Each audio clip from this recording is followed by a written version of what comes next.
So let's get rolling here. I am lucky to be joined by a good friend, Luki, who is a career coach. Luki, why don't you give a brief introduction about yourself, then I'll go through the quick agenda. Sure. So Luki Danukarjanto, Indonesian. Folks are usually curious about the last name, but was moved to Canada when I was young, about 3 years old. Grew up in the Toronto area, ended up doing a degree in computer science. My dad worked at IBM, Silicon Valley was growing at the time, and teenage boy wanted to get to computers. That seemed like a good fit. Ended up graduating when the dot-com bubble burst, so it was hard to get a job, but luckily I had a friend whose brother was looking for a coder, developer, so he helped me get an interview, and I got the job. And I ended up working for Deloitte. So for folks that know Deloitte, they're one of the big four accounting companies, but I was on the technology consulting side, and I basically grew up from a developer and spent over 12 years there, and eventually led a small practice area, about 25 people, did sourcing and procurement for anybody who's curious about that. And why most people want to speak to me is because I used to run their campus recruiting program, and I used to be heavily involved in the talent parts, whether it be kind of stewardship and learning and development, or obviously recruiting. And so a couple of years ago I decided to I had what I call my quarter career crisis. Did a lot of too much traveling, probably as a consultant. Had a family, had kids, and realized there had to be a change. So I ended up venturing off and starting my own career coaching business. So now I work with most schools. So a lot of the post-secondary. So I actually teach at one of the local colleges, which kind of 95% of them are newcomers that are looking for that degree to qualify them for and raise their points for all the stuff that we're talking about. Yeah. So I have a lot of experience in helping those types of folks getting where they want to be. So that's kind of me in a nutshell. Awesome. Well, thanks again. And one of the main reasons we're bringing on Luki today is he has a wide range of knowledge and skills around finding jobs, and we have put out some videos on that, and he has some interesting angles, this one being on the networking side too, right? So we have put out some content about resumes, finding jobs, stuff like that. Wanted to cover some new topics, of which Luki has many. We're going to focus on networking tips today. So in just a second I'm going to pass it over to Luki. I will say the presentation will probably take about 20 minutes. Luki's got some awesome slides to follow along with. We're going to also upload the slides after the presentation onto the Visto portal so you can access them. And at the end, we're also going to stick around for a Q&A. So if you have questions for Luki about networking, about school in Canada, about anything job related, we will stick around. I'll be here as well if you have any questions. So without further ado, Luki, on to you. Perfect. And I can hit these two whenever you need. So we already, next slide would be the introduction of me, which we've kind of already gone through. So other things is I work as a advisor at one of the startup incubators in the local college. I wrote a book. It's called Stuff I Wish I Knew Earlier. But basically that's a lot of the background. So computer science, did management consultant, was a recruiter there. Now I teach. I call myself a career catalyst. So initiating the reactions that wouldn't have otherwise happened. Business advisor and dad, right? I do get home and spend time with my kids. So a couple of things that I want to go through. Yeah, next slide. Is networking has a bit of an image problem, right? So when you were growing up, you probably had your parents say, "Don't talk to strangers," that sort of thing. So with that, we've been kind of conditioned to not really make those connections. And unfortunately, the way that a lot of people treat professional networking is a very transactional mindset, right? And if they imagine treating professional networking like they did dating, then you can kind of see why there's a problem, because you meet someone and in a couple of minutes you're already asking them, "Hey, can you marry me? Would you like to go back to my place?" Which is the same thing as if you're saying, "Hey, can you help me get a job? Can you refer me? Can you do all that sort of stuff?" Now, you ideally want to wine and dine the person a little bit, take them out and get to know them first before kind of popping the question, right? So my approach to networking is instead to build meaningful connections, and I'll walk you through that process in a little bit. So on the next slide, a couple of things on why networking is important, right? So my view is that relationships, they magnify the results, right? So if you've probably heard this proverb before, if a tree falls in the forest and no one is there to hear it, doesn't make a sound, right? And I'll just pause there. for effect, but think about that a little bit, right? So tree falls, boom, but no one's around. So did anybody hear that boom, right? But I follow on with, if you did a good job and no one knows about it, did you really? Again, a little pause, but for me, it was because I was technical, computer science, I always thought that my code spoke for itself. All the great things that I did was amazing. And then, for whatever reason, there were these other people getting promoted ahead of me, and a lot of things that are happening. It's like, I do a better job than them. Why aren't I moving ahead? Well, it's because they talk to the partners, they talk to the senior managers, they talk to people who could actually make the decisions, and the senior managers knew about them. They didn't know about me. Stuff just got done, right? So relationships are important, because if nobody knows of the great stuff that you've done or you're doing, then no one can really help you out in that regard. So next slide. Another one why it's more important, probably for the people on the phone, is that there's a statistic by the Wall Street Journal that 80% of the jobs are never posted online, right? So think about that. So as many jobs as you apply to on Indeed, Workopolis, ZipRecruiter, all those sites there, 4 times as many will never hit them, right? And the main reason is, if I'm a recruiter, the first thing I do is not post a job. The first thing I do is ask my coworkers, ask my friends, and say, do you know anybody who can do whatever it is? And they say, oh yeah, I met this guy Luki, I met this guy Josh, he plays basketball with me, he volunteers with me, he does whatever, and he can do whatever it is.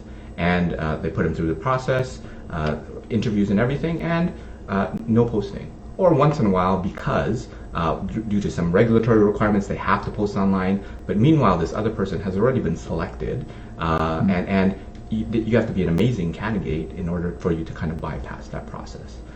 The other part, if it doesn't deter you, is that 75% of all the applicants come from those online portals, right? Which really means that 75% of the people are competing for 20% of the jobs.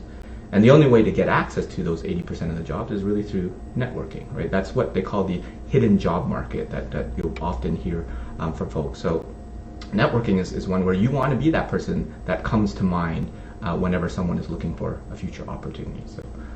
Right. I would also add really quickly that those numbers are probably amplified when you consider the immigration portion, right? So if you're outside of the country trying to get into Canada, those numbers may even be lower. Exactly, and it could be a bit of a challenge to start networking when you're out of the country, but there's definitely ways to do it. So the 3 tips that I want to share, and I have a lot more, but I will focus on these ones, is one is to do it, right? So a lot of folks that I've connected with, they might be in that kind of introverted or shy, or in your own local or native language, you are the most outgoing and passionate person, but when you have to convert to English, then you kind of shut down a little bit. So first of all, to do it. The second one is to, as I mentioned it before, my approach is called build meaningful connections, and I'll outline what that is. And the last one is to convert, instead of just going to events and meeting people, is to try to convert those into one-on-one and more meaningful connections. So those are the 3 things I'll go through, and I have a bunch of slides where I'll elaborate on that. So. I'm interested to hear more. We'll also give a quick hello to Krishna and Sweta. I really appreciate you guys coming in, and definitely save some questions for the end, or feel free to post them in the chat as they come up, and we will get to them at the end. We'll scroll back and make sure we get everyone's questions. I guess we have 2 more, Turinder Paul and Francisco as well, so thanks for joining. Awesome.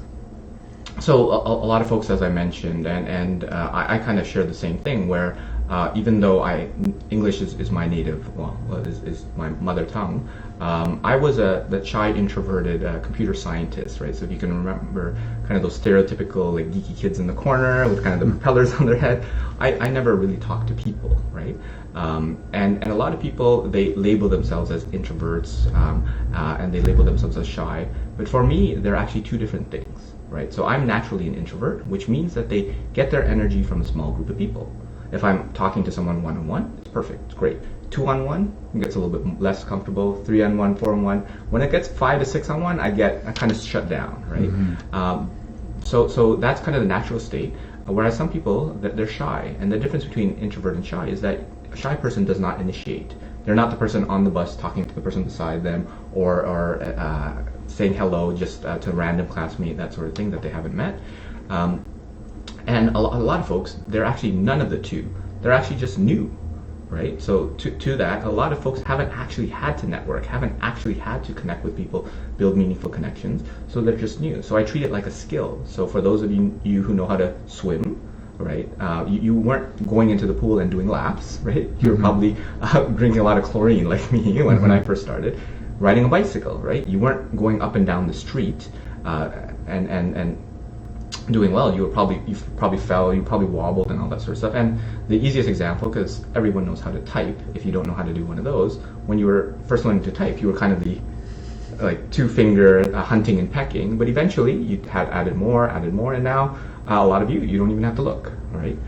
So I try to teach, include networking as one of those skills, right? A lot of people, when they first come out, they're just this. They're having those awkward conversations, those silences, because you haven't figured out how to do it. But then you have another one, you have another one, you have another one, and after a while, you're doing it no problem. But for me, I'm naturally an introvert. So when I have a conversation with a big group of people, after it'll be like, whew, I'm glad it's over, because that's just naturally me. So all of it comes with practice. And first of all, starting with your mindset and knowing that you can do it and that you should do it, because there's going to be lots of benefits as well. So go to the next one. So a couple of the quotes, and if you get to know me, you'll know that I love quotes. So Wayne Gretzky, who's the great one of the hockey players here, he has a quote that says, "You miss 100% of the shots you don't take," right? And my follow-on to that is, the answer is already no, so why not ask anyway? So that senior manager at the company that you want to have coffee with, well, you're already not having coffee with them, so why not just ask them and then see if they say yes. If they say no, doesn't matter. The answer is already no. You weren't having coffee with them. You weren't connected. You weren't learning about them. And if they say yes, hey, now that's where the opportunity is. And there's another quote by one of those motivational speakers where in life we suffer from one of two pains: the pain of discipline and the pain of regret, right? And the pain of discipline weighs ounces, regret weighs tons. So oftentimes you'll look back to say, you know what, I had a chance. I could have reached out. I could have easily LinkedIn messaged. I could have easily walked over to that person at the event. I could have easily done that, but I didn't, right? So those are the ones that are going to weigh on you because you didn't bother even asking, right? So knowing that you can do it is an important thing to get into your mindset. Some good quotes right there. Yeah. So the second part, now that you're all going to do it, is to start building meaningful connections. And actually, I start on the back and say, make connections, make it meaningful, and then build them, right? And connections, meaningful, build didn't sound as good, so I said build meaningful connections. And the challenge with most folks as they network is they treat networking like hunting, right? So when they're trying to find people, they're trying to go for the elephant, the whale, or something like, give me an interview, give me a job, refer me to this person, whatever, boom, boom, boom. But that's not a very sustainable way to do it. It's very transactional. Whereas I encourage folks to think of it like farming instead. So meet that person and plant a seed, right? And then go back to them and give it some water, go back to them and give them some sunlight, go back and take care of it and get away all the weeds and all that sort of stuff. And then eventually, oh, here's some fruit. Mm-hmm. And that's really how you incubate those relationships and make some of those meaningful connections. So I encourage folks on the phone, which will be very hard to do, is to network not to get a job, right? So instead of networking to get a job, be curious, be interested, and most importantly, if you can be the one that's adding value first, even though that this person might not help you now, what they might do is they might be in a role 3 years from now that they're in a company that you might want to work for. Or 7 years from now, they're now a potential client from a big account that you want to close, right? Mm-hmm. Or 10 years from now, they're somewhere else that you want to connect with. So these connections and this effort that you put in for your network is going to pay in dividends and spades in the long term. Again, we're farming, we're not hunting. It's not the short-term solution. So do that. So I'll walk through kind of making connections and how to do that. So the quick thing is that just take every opportunity. And so you've heard the quote, practice makes perfect, which means practice starts imperfect, right? So just when you're on the bus, go talk to the person beside you. When you're riding in an elevator, say, hi, how's it going? And you can start with a quick hi, and then get past that. I'll even ask people to, when you look at someone, try to smile at them and get them to smile back. most of the time people will. And when they smile back, you actually probably made their day a lot better, right? So just practice and get over that connection anxiety, right? And being comfortable, being uncomfortable is kind of the key. Because if you expect to be comfortable when you're at that very important networking event or at that interview or whatever, it doesn't usually happen just like that. You need practice, practice, practice. Again, you're going like this and you try to get better and better and better. So take and practice making those connections first. Then could we translate a little bit of this, Luki, into online? Like, say someone is overseas and they are looking to network to hopefully benefit a career or land that first job in Canada? Yeah, of course. So using platforms like LinkedIn, and basically every day connect with someone, right? And just say, hi, Josh, I noticed your post. It was great. I would love to connect and learn more. Send, right? Hi, Luki. And that's really great, because I get these messages all the time from people saying, hey, can you help me find a job? And that goes right back to where you said about, if we treated that like dating, it would be like asking for marriage right away. Would you like to help me get married? I'm like, well, let me learn about you first. Yeah, so I really like that. That's a great way of take the farming approach, right? Especially online when you're not face to face, because you'll need that even more. And it's great when you're online, because there's a natural pause, because by the time you get here, it'll be a couple of weeks, couple of months, that sort of thing, and you'll have time for that relationship to incubate, right? So offline, when we're actually in person, like the typical mechanics are a handshake, right? You need to connect. So the typical one, these are what's called the webs of your hands. So you want web to web, just get in there, like kind of 1, 2, and you're done, right? So some folks, that's not a handshake, right? And for the folks that have gone to the gym, you don't have to crush their hands so that they know how strong you are and how much you've been working on. Oftentimes there's an introduction. So I like to make mine a little bit more memorable. When I go to an event, I usually say, hi, I'm Luki. It's like Luke with an I or Loki with a U, right? So for those that are familiar with Avengers, then usually gets a bit of a laugh, and then people remember my name, and you'd be surprised. And for those that are international with more ethnic names, well, that's a great opportunity for you to be creative. Right. I had a student, her name was Delangi, right? And she said, well, it's Delangi, just like Jumanji, right? And Jumanji was a movie, and luckily number 2 came out a few months ago, so it's still in the popular culture. But using something like that, another one, his name was Lovepreet, and in his language, Preet means love. So hi, I'm Lovepreet. Preet means love, so I'm actually double love, right? Again, sounds so cheesy, but you can't help but remember it. Yeah, right? Especially if those people are meeting dozens of people that night, you're going to stand out. 100%. So definitely do that, because you might not remember everyone, but I remember that double love guy. He was kind of fun, right? And then following up with them is kind of the key one. So when you engage and enter in conversation, it's just getting in there. There's actually a term called networking pickup lines, right? Kind of like in the dating analogy. What brings you to an event like this? What were you doing earlier today? Like, what do you do? Those types of things. How do you start a conversation? And then continuing, be curious, and ask them questions. So oftentimes, if you're in a mindset of trying to connect with them, learning more about them, they're more interested in you too, right? And then at some point, figuring out how you can add value. It might not be right in the conversation, it might be later on, but how do you add value? That's when the connections become more meaningful. And then exiting the conversation. Get contact information, a LinkedIn account, an email, or something like that. Instead of you handing them a business card or a networking card, you get it so that you have control, right? Because I've been a recruiter and I get a pile of these business cards or whatever. Sometimes they make it somewhere, oftentimes they get lost along the way, right? Yeah. And the key part is to follow up and reflect, right? So after the event, connect and build that connection. So those are the basics. And I highly recommend getting their info, even if it's not for a job. I've had situations where I'm trying to make partnerships in business or anything like that. And if you have to rely on them to reach out to you, sometimes you're left in the dust. 100%, yeah. And on the part about being meaningful, as you had and carried on conversations, this is one where I struggled with. So I encourage folks to be interested instead of interesting. And oftentimes, if you focus on the other person and ask questions, add your 2 cents and whatever, then it helps. So, and in the back of your head, what you always want to be thinking, even as you're having LinkedIn or text conversations, how could you help with that? Right? And then that'll help propagate and make the kind of conversation or make the relationship much more meaningful. So on the next slide, I'll talk a little bit about carrying on a conversation, because again, being that shy, introverted computer scientist, I struggled with this.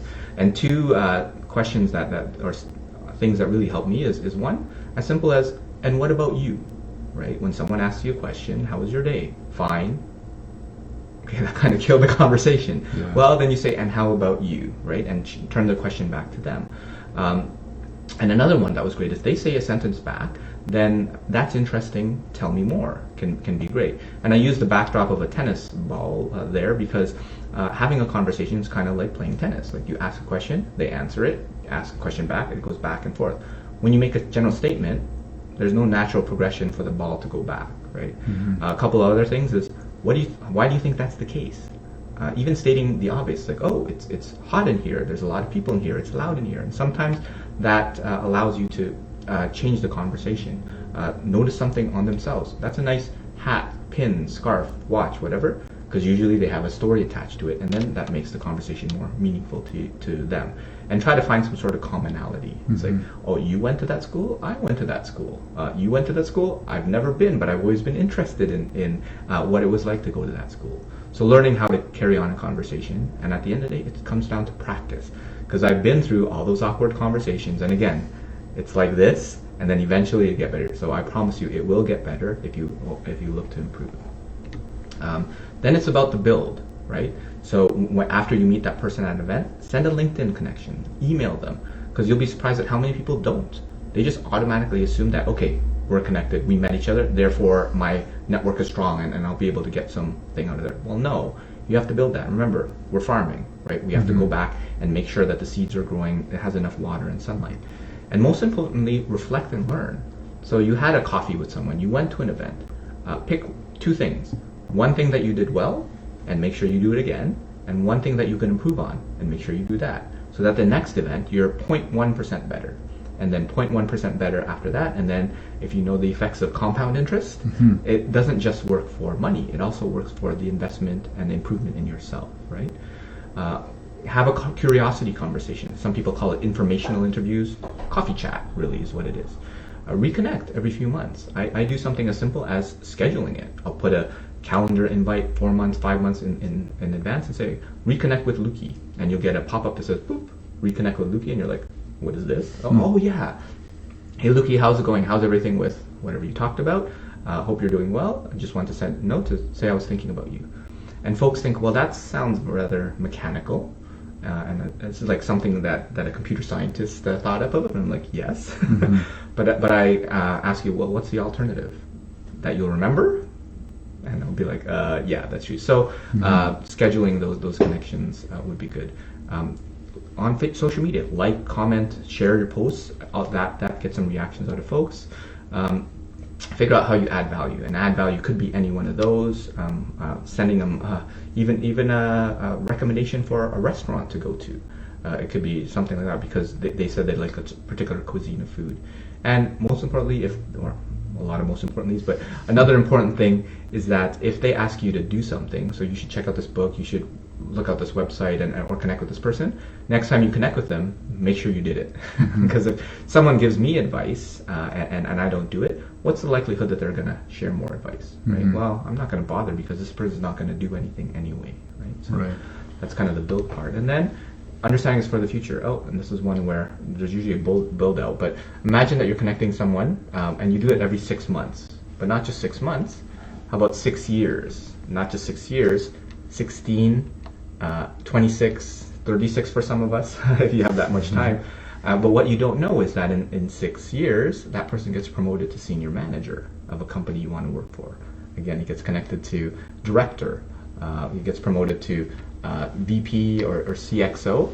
And now that person who you just met is now going places. And you wish you would have connected with them and stayed in touch with them. So all these investments are for your future. So that's basically building meaningful connections. So take every opportunity to connect, be interested instead of interesting, reflect and learn, and remember, treat it like farming, not like hunting. And the last thing that I wanted to do is talk about getting from events to or online to one-on-one, right? So people think that by meeting someone at an event, and therefore they are best friends and they're gonna help. So I mentioned that before. But oftentimes it's the person who follows up after for a one-on-one coffee chat, a curiosity conversation. And then that conversation makes it more meaningful because I was able to have that person one-on-one, Because when you're connecting with 50 people on that day, it gets pretty challenging, right? And even online, you have a good conversation, you've asked a few questions, hey, would you mind if we grab coffee? And a lot of folks don't necessarily trust people until they're able to have met them to shake hands. And I know when we met, it's like, yeah, let's meet in person. Let's make sure that this is what we think it is. So having that as a gateway to that in-person connection is important, because if you're thinking that you're doing everything virtually, obviously if you're not in the country, then you can even do a Skype call, right? Some people are open to doing that as well. So seeing if you can turn that into a one-on-one online versus the events, which is just a great way to populate your contact list, right? So that's a last little bit. And if you want to make the most of your one-on-ones, is there's an expression to ask for advice instead of ask for a job, right? Because a lot of people will go in and straight for the throat, like, can you get me a job? Well, versus saying, hey, I'm in this situation and I have to choose a career between here and here. What do you think, right? And when they are asked for advice, they have a vested interest in you, and oftentimes they'll be thinking, oh, could this person help me? And then at some point, a job will be there. For those folks who are trying to figure out how do I connect or ask questions about someone more senior, one mindset that I encourage you to think about is imagine that person is you 5-10 years in the future, and you just come back to the past, and now you have an opportunity to ask yourself 5-10 years in the future what it's like or what you went through. What questions would you ask? Oh, how did you make the decision to this? What about this? What about that? And I found that if you're talking to yourself, it's an easier conversation than to someone who is like 20 years your senior, that sort of thing, right? Another way is to be a detective. My view is that you have something to learn from everybody that you meet. So it's just your job to figure out what that is, right? And sometimes for some people it's what not to do, but most people have something. And the stuff I wish I knew earlier is just know you're not entitled, right? Because if you ask someone, they don't have no expectation to actually say yes, right? So if they do say yes, be pleasantly surprised, right? Make logistics convenient for them, right? So if they're downtown, go downtown. If they're in Mississauga, go to Mississauga, right? Try to find ways to make that work. Send out a calendar invite, especially if you're meeting with a senior person. There's so many people I've talked to, it's like, yeah, that person didn't show up because they didn't know that they had an appointment. And oftentimes people, especially senior folks, live off their calendars. So if it's not in their calendar, we weren't supposed to meet. Even though you committed to it via email, whatever, make sure that there's no question that it's on their calendar. Get their phone number, right? If a lot of people are willing to share, some of them are not, because sometimes you'll go and try to meet at the Starbucks down at Yonge and King, not knowing there are 3 of them, one at each different intersection, and a quick phone call would be much easier to get to someone versus emailing and going back and forth and trying to figure out what it is. Offer to pay, right? Something as simple as that. If it's a senior person, they'll probably pay for you, but their time is money, so make sure you respect their time, and then obviously send a thank you, right? And the last part about adding value is, as you're thinking about how can I help, how can you help, there's usually 4 ways that I consider. One is your experience. You've done that before, right? And you can help them with that because I've been in your shoes, I've done it. 2 is connections. Oh, I met someone. This guy, Luki, he's awesome. Josh is amazing. He'll be able to help you with so many things. Resources. I read a book. I watched a video. There's a course you can take or whatever it is. And at the very least, there's your time. Like, I have no idea, but I'll spend the weekend. I'll get back to you on Monday, right, on what I find. And the more you give, the more you receive. And I was actually talking to someone is that karma, it's a thing, and karma is actually physics, right? Because by Newton's third law, for every action there's an equal and opposite reaction. So if the reaction is for you to give, the equal and opposite is to receive. Now, it's not necessarily transactional in that one person, but eventually you'll get it back. So just being aware of that. And then, yeah, so that's basically the 3 points that I had. So if you're shy, introverted, or new, just do it and get out there, practice. Build meaningful connections. So again, treating it as farming versus hunting, and then try to get that one-on-one. So be curious, add value, and then follow up with that person later on. So those were the 3 basic pieces of stuff I wish I knew earlier. So this is one I usually do in a live session. I've never tried it in a Facebook Live, but I would love it if folks could type into the chat on what is one or one thing that was memorable about some of the stuff I shared, or at least the last thing you remember. Yeah, so if you have if you have a second now, type in what you thought the best takeaway was from what Luki just talked about. Also, if you have any questions, you can feel free to shoot them in the chat now. Luki, I have a quick question, and that might give some of our viewers some time to type in some answers. Is how can we translate most of what we just talked about for those that are overseas that wouldn't be able to attend live events, that can't take people out for coffee? Yeah, so that part, unfortunately, we'll have to wait till they get here. But oftentimes, it takes you 3 weeks, 3 months to get on someone's calendar. So start that process while you're overseas. So the companies that you want to work for, you should be basically LinkedIn connecting with every single person that you can, right? In the department, in the group, the person whose job you want is kind of the key person. Their manager is the next person, and then everybody else around, because they all talk to each other. And the person who's doing your job could be very busy, or the manager or whatever. So getting connected with anyone, because usually someone's going to say yes, and starting that. And then it might be, oh, by the way, I'm going to be in Canada in April. Would love to schedule some time for us to connect and learn more. But you've already spent a month, a couple of weeks already connecting with them, asking questions, trying to add value to them and helping them out. And even if you're not scheduled for 6 months or whenever you're there, the more time you have, the better it is, because then they're more into understanding that you're really interested in them and you're not doing it to get a job, right? Because that's the most challenging part, is that most people, when they're connecting, it's like, oh, I know why you're messaging me, I know why you're connecting with me, right? So could you maybe, and I'll ask one more question, and then if anyone else does have questions, again, we're getting to the live Q&A part. So any questions, feel free to throw them in the chat. Luki, if I'm an engineer overseas and I'm struggling, I'm relying on finding a job to actually come to Canada in the first place, what approach would you take? Yeah. So normally what I do is basically take the company that you work for and find the Canadian equivalent, right? So start with one company, like the company that basically, my experience, best translates to exactly what you do, right? And if there's no Canadian equivalent, it's kind of the closest competitor, closest neighbor, closest part of the supply chain that they're there. Whoever would benefit most from my experience. And basically connecting with everybody in that company, everyone in those series of companies, and basically we're peers. Like, I'm working or whatever, and I would love to trade notes. I'd love to compare. How are things in Canada? We have these issues in my home country. What about things there? I would love to connect. Oh, how do you deal with this? How do you deal with that? Oh, how do you do that? And then you're building those meaningful connections. And then turn it into, oh, by the way, I'm coming here in however many months. Would love to connect, right? Or as you're kind of sharing your skills, they might say, you know what, we could use someone like you there, right? And let them kind of bring up the topic of job, because that would be the most ideal scenario there. Right.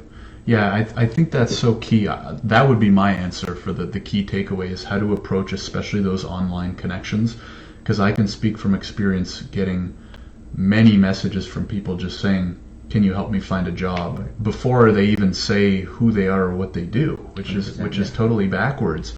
And I know that other recruiters and other people just in general in Canada get those messages too. Now imagine, or I'm trying to put myself in the shoes of a recruiter, if someone instead took your approach, the farming approach, and really focused on adding value, giving some time, giving some suggestions, things like that. Like, that would stand out like a sore thumb. For sure. Yeah, and what I usually tell folks is that when they're connecting with people, they often go for the recruiters because they think they're the decision makers. Actually, the recruiters are the gatekeepers, and their job is to say no, right? So they got 100, 1,000 of these resumes, and they have to filter it down to maybe 5 that they'll interview, right? So they're looking for any excuse to get out. Spelling error, misaligned bullet, anything else. No. So the hiring manager is who you want to connect with. That's your future boss, or your future person who's in the current role. And that person is great because people move all the time, right? Maybe not now, maybe in 3 years from now. So if that's the company you want to work for and you end up working somewhere else, then you stay connected with them. And then 3 years from now, they decide to move to your home country, and you can give them all the insights about that. And now their job is vacant. And who do you think is going to be the first one they let know? The person that has been building the meaningful connection with them, right? Right. And if you're not in connection with them, then and you're not top of mind, then they'll never know to send that to you. Awesome. This was really great stuff, Luki. Guys, we're done with the presentation part. Again, we'd love to hear what your most memorable takeaway was from Luki's presentation. It was jam-packed with value. So I learned a lot, and I think actually things that I can apply to networking events here in Toronto. If anybody now also has thoughts, please feel free to type them in the chat. If you have questions about anything we talked about or didn't talk about, feel free to shoot them in the chat. We're going to stick around for another few minutes.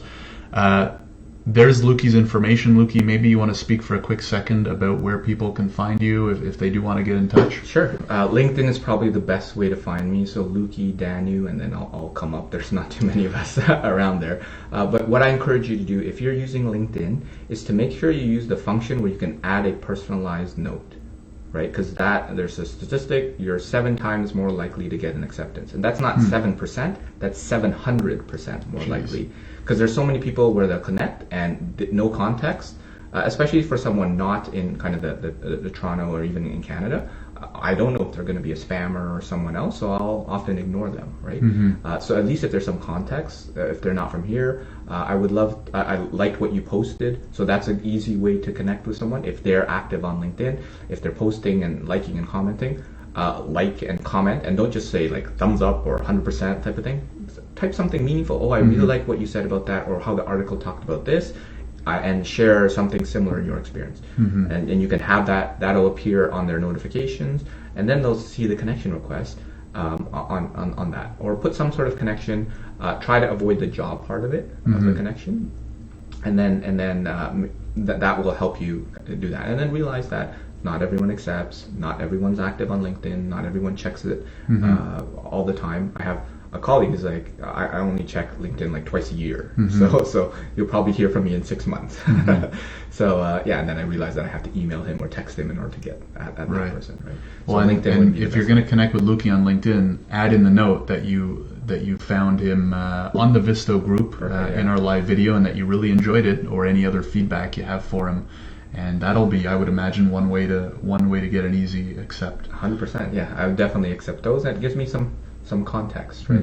And I usually post quite a bit of information and articles on the job and career topics. So feel free to take a look at any of that information as well.